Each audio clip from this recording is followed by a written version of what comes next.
Bienvenue sur la chaîne Énergie Masculine, la chaîne 100% testostérone. Bienvenue dans ce nouveau podcast où je vais aborder le sujet suivant, comment avoir une bonne hygiène intime.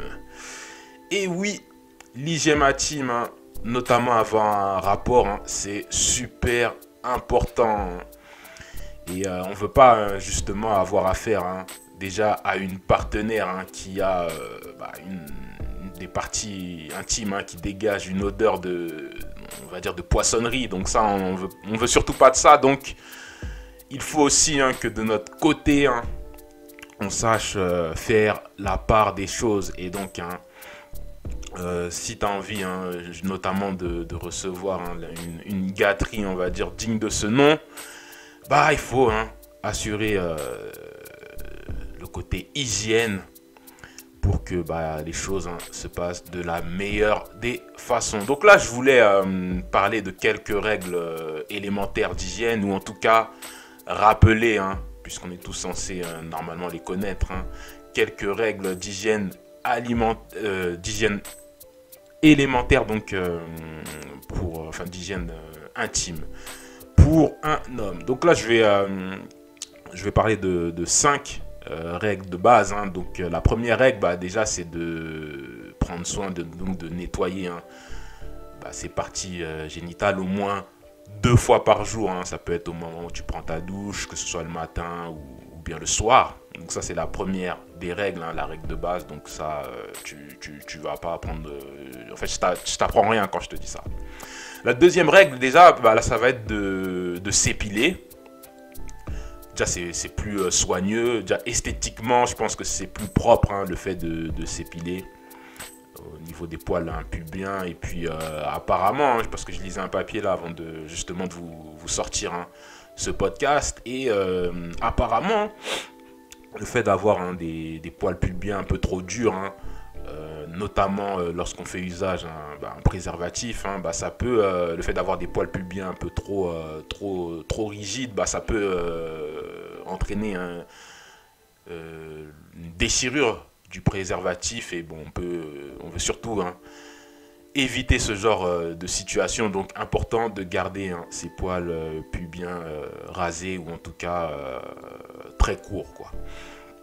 Troisième règle, ça va être de surveiller ses parties génitales régulièrement, afin de voir s'il n'y a pas d'anomalie, s'il n'y a pas des boutons ou des problèmes, on va dire, sur la peau au niveau des parties intimes. Et puis dès lors on s'aperçoit qu'il y a quelque chose qui n'est pas normal, et bien là, il faut aller tout de suite alerter un médecin pour qu'il puisse faire un contrôle et puis pour qu'il puisse surtout diagnostiquer le problème, et le cas échéant vous donner une prescription pour régler le problème s'il y en a.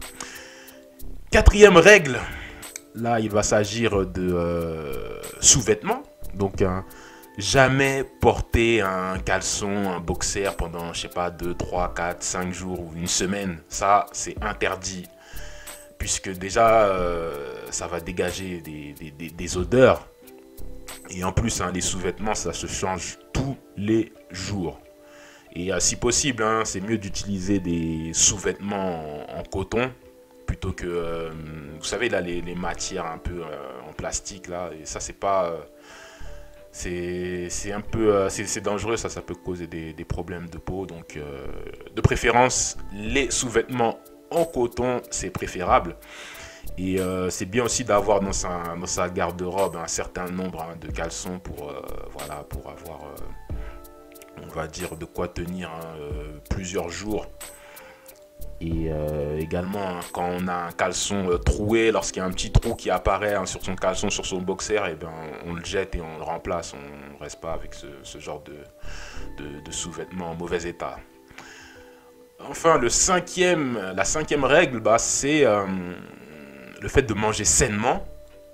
Parce qu'apparemment, il y a certains types d'aliments qui, on va dire, peuvent altérer le goût de la semence. Hein. Je sais pas si ta madame aime ça, par exemple. Donc, mieux vaut éviter de trop consommer des boissons type comme le café qui peut dégager enfin, qui peut amener qui peut modifier en tout cas le goût apparemment, moi enfin le goût de la semence. De même que les oignons, l'ail, apparemment tout ce type tout ce type d'aliments, bah ça peut avoir des répercussions apparemment sur ça.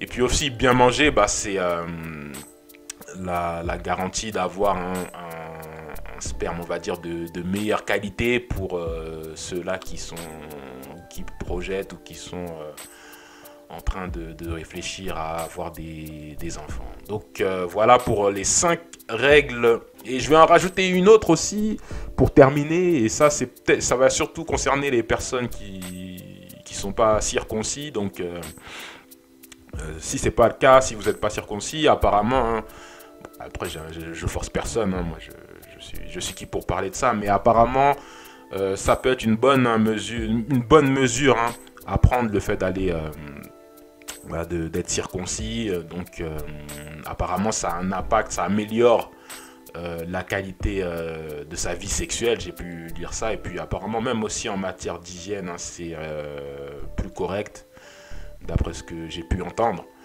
Donc si t'es pas circoncis, peut-être envisage d'aller, je sais pas, prendre un rendez-vous avec un chirurgien pour